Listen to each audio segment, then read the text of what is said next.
দেখো, আজকে আমি বানাবো হচ্ছে সিঙ্গাড়া চাট। সিঙ্গাড়া চাটের জন্য কি কি লাগবে? সিঙ্গাড়া বানানোর জন্য ময়দা মাখা লাগবে, ঠিক আছে। তারপরে ফুলকপি দেব, আলুর পুর দিয়ে, ফুলকপি দিয়ে, মটরশুঁটি দিয়ে হবে তোমার সিঙ্গাড়া। সিঙ্গাড়া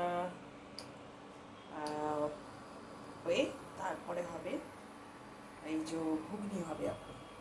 তো ঘুগনি হবে, ঘুগনি রয়েছে, এই হচ্ছে মটর, এটা ঘুগনি করছি এখন, বানাবো। তোমার গরম হয়ে গেছে, আমি প্রথমে দেবো একটু গোটা গরম মশলা, গোটা গরম মশলা দেবো অল্প করে।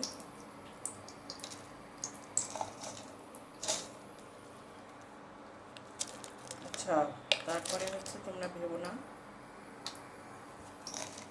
তেজপাতা দিই, তেজপাতাটা গন্ধের জন্য দেবো।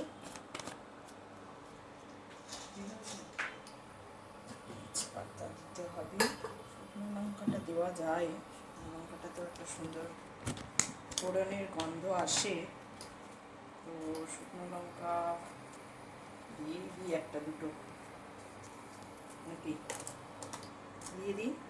শুকনো লঙ্কা দিয়ে দিলাম। এবার দেবো হচ্ছে তেজপাতা, তেজপাতা দেব, তেজপাতা দিলাম একটা, তারাও একটু জলে ধুয়ে নিতে হবে।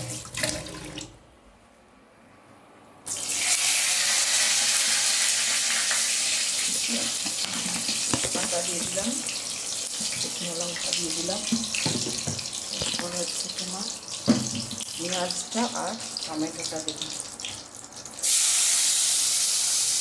টমেটোটা পেঁয়াজটা দিয়ে দিলাম।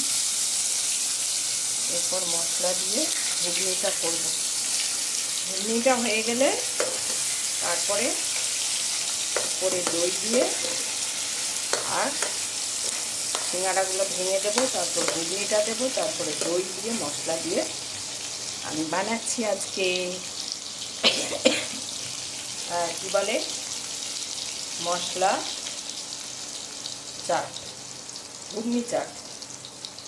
ঘুগনি চাটের জন্য একটুখানি এখানে ধনে পাতা করে রেখেছি, এইটা কাটবো, একটু গাজর দেবো, পেঁয়াজ কাটতে হবে আর একটু, এগুলো করবো, এগুলো করে নিই, তারপরে তোমাদের পুরো চাটটা করে দেখাবো কেমন লাগছে। চলো টাটা।